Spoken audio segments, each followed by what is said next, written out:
What are we doing here? And where are we gonna go? It's like we just woke up one morning and then it's welcome to the show. Don't ask any questions, just go with the flow. Make as much money as you can and try your best not to get broke. Copy everything you see on the TV, from the hairstyles to the clothes, and don't think too often, just do exactly as you're told. And if you ever get confused, then just turn towards the alcohol.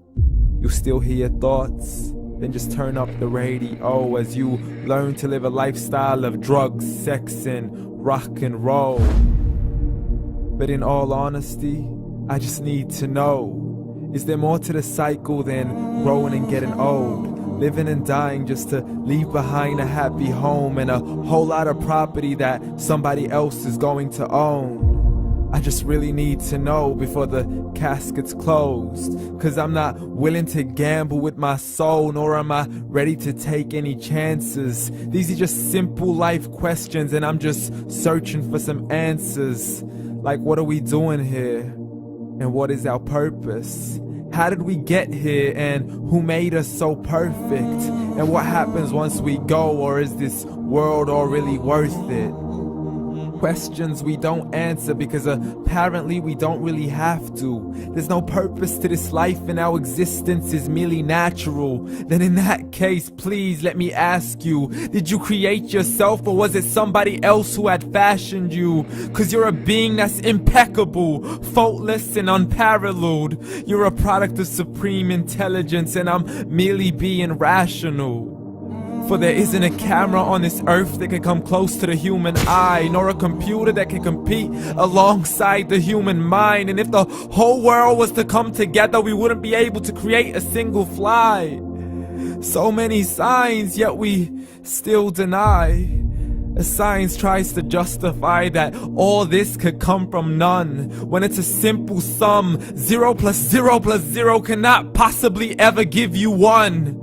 So from where did all this order come? For everything has its origins, a maker, a creator of its own. I mean, the only reason you're watching this video is because somebody had to press upload. So we can believe in the Big Bang, but I'd rather believe in He who caused it to explode. Allah, the creator of everything along with every single soul.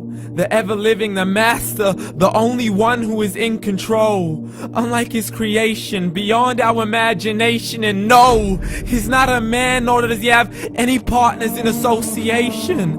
He's on his own. And no, he did not ever leave us alone.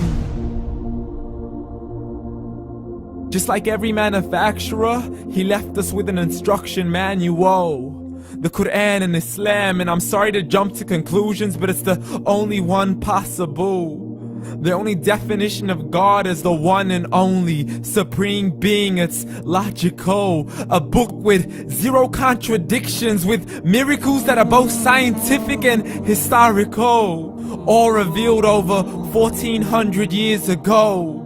Like the detailed description of the human embryo. The descriptions of the human embryo in the Quran cannot be based on scientific knowledge in the 7th century. To the mountains as pegs holding firm the earth below, and the 2 seas that don't mix in a complete separate flow. To the planets in orbit, alternating night and day as they stay in flow. The expansion of the universe and the creation of everything from H2O.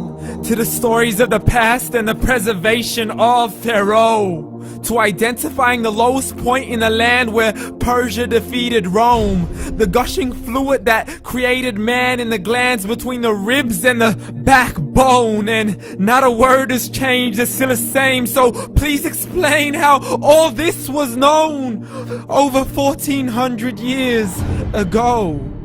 To a man who couldn't read or write, as he would recite whatever the angels spoke. And if you still don't believe, please try to come up with something that's even close. But you can't, so we took God as a mockery and his messengers as a joke. Muhammad could not read or write.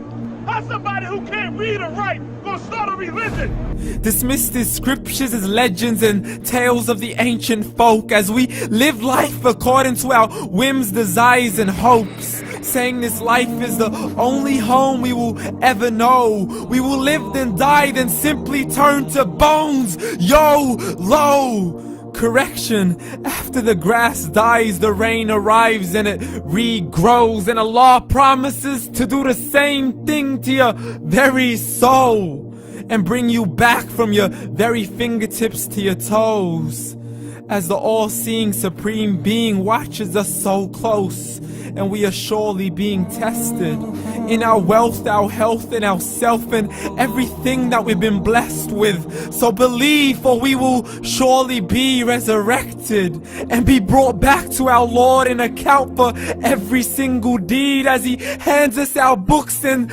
orders us to read. From the bad to the good and everything in between. You yourself are sufficient for your own accountability, so don't be mad at me. You are the one who thought He wouldn't come back to me. I gave you a whole life long to search after me, but you were busy in all that which was temporary. So read, and glad tidings to all those who believed. And if you disbelieve, read. And don't let that day be the first day you find out what your life really means. Read.